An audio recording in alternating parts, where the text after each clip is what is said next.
Is it really important to warm up before handstands? I believe that a good warm-up is crucial to help you increase shoulder mobility, eliminate pain on your wrists, and increase balance so that you can hold a handstand longer. In this video, I'm gonna show you the ultimate handstand warm-up. I divided this warm-up in 4 steps: joint circles, shoulders, wrists, and bodyline. This may take you from 3 to 5 minutes, but the thing, as I will show you, is that you may be able to skip some of the parts depending on your own particular problems and goals. First step is joint circles. This is something everyone should do for overall increased joint health, and yet almost no one does it. To have healthy joints, you want to move them through all the range of motion, because if they don't move, they degenerate. Also, if your joints feel sore or sketchy, this will help you a lot, as you will be letting your synovial fluid wash away the waste products that are compromising the integrity of your joints. First, you want to do wrist circles. Aim for 10 to 20 rotations per side and don't rush through it. Make sure that you are going through all the range of motion. Second, you want to do shoulder circles. Here, make sure to move your scapula on the different planes: upward, forward, downward, and backwards. And do it also for 10 to 20 reps per each side. The second step is to mobilize and load your shoulders. To master the handstand, you need stable and mobile shoulders. And these 3 exercises that I'm going to show you now are going to help you a lot with that. The first exercise is banded shoulder rotations. Here you want to fix an elastic band on one end and grab it from the other end behind your back. By doing this exercise, you will be moving your shoulder between external and internal rotation, which is going to hit the different muscles in your rotator cuff. Prioritize this exercise if shoulder injuries have been an issue for you, and do it for a total of 8 to 10 reps. Second, I want you to do prone shoulder dislocations. This is the exercise that will give you more benefits, as it will improve shoulder health by fixing bad posture and structural imbalances, but it will also increase shoulder mobility and give you more strength on that joint. Here, you just need to grab a stick overhead. The wider the grip, the easier, and bring it all the way back. For maximum results, you want to keep your arms straight, and also don't forget to squeeze your butt and lift your belly button as you would do in a handstand. Aim for 10 reps, and as you keep progressing, you can close your grip or even add weight. The third exercise may look strange to you, but this is the last step for having fully functional shoulders ready to take control of your handstands. With the serratus anterior wall slides, you put a cylindrical object between a wall and your forearms, and then you move it up and down. Here, the key is to learn how to use your serratus anterior muscle for bringing your shoulders forward and rounding your upper back.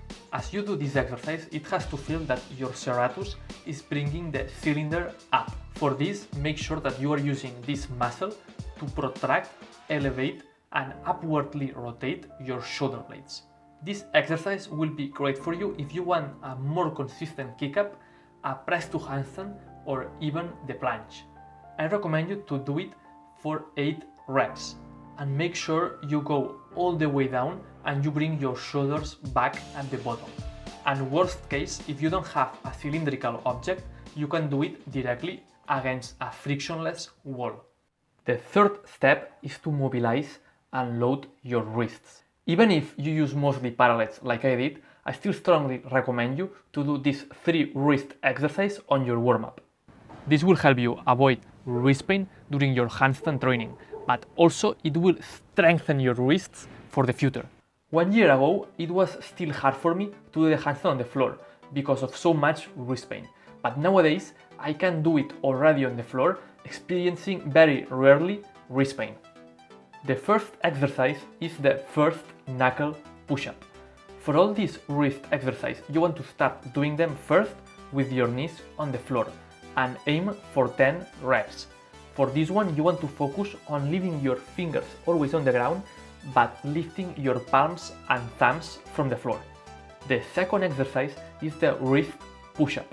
Be careful with this one if you never tried it before, as it can be a bit uncomfortable first. But for this reason, once you can do that comfortably, I promise that your wrists will be way more stronger and balanced. Finally, the third exercise will be especially important for you if you use parallels or push-up bars.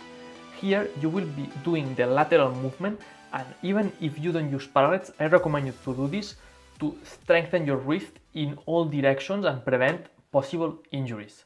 The fourth step is about the bodyline. Working on your bodyline before getting into a handstand, it will make everything much easier, because then you will have fresh in your mind the right position for your handstand. If you are new to handstands, I recommend you to do first the straight bodyline drill for 1 set and a 30-second hold. Doing this will help you create tension on your body, especially on your core, and also you will be able to practice squeezing your butt, which is so important for having an unshakable handstand. If you have already mastered this exercise, you want to do then the front bodyline drill. Here you will be facing the floor and you will be creating a posterior pelvic tilt by lifting your belly button and flattening your lower back. Also, to get the most out of this exercise, I want you to grab a stick overhead about shoulder width apart and then lift it as high as possible for 10 seconds. Rest 5 seconds and repeat 2 more times. The final step is to get into a chest to wall handstand for 30 seconds. Now, aside from squeezing your butt and lifting your belly button, you want to focus on shrugging your shoulders for creating maximum stability.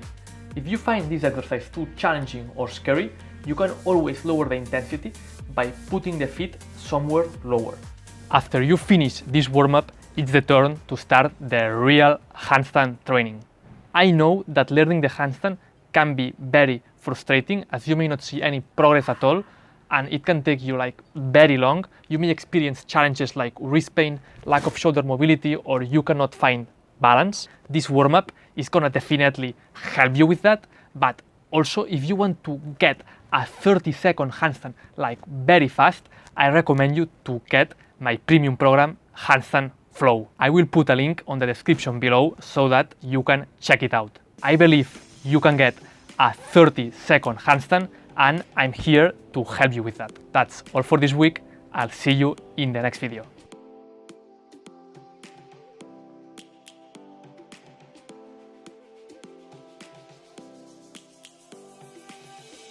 Lions roaring in the morning sun, searching for a longer day. People feeling